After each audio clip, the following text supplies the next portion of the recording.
नौजवान, हमारे बच्चे, क्या हम उनको इतना भी संदेशा नहीं दे सकते कि इस तरीके की हरकत ना किया करें जिससे किसी की जान को, किसी के बदन को, किसी की रूह को तकलीफ हो। ये इतना तो हम बिल्कुल करें। सही अपराध और मुकासिद को लोग शायद समझ नहीं पाते। मैं खास तौर से मैं बोला कि परसों मैंने अखबार पढ़ा, आसिफ अली ड्राइवर साहब का मजमून था, मुझे याद आया कि आज 26/11 का प्रोग्राम है।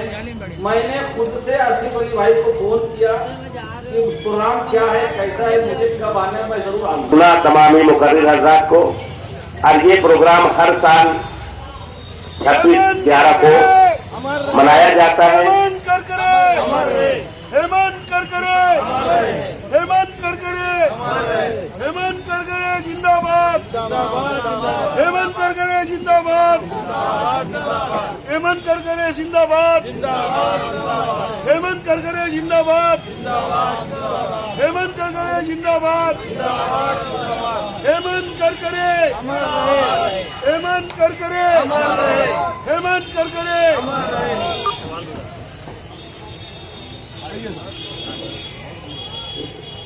मालेगांव में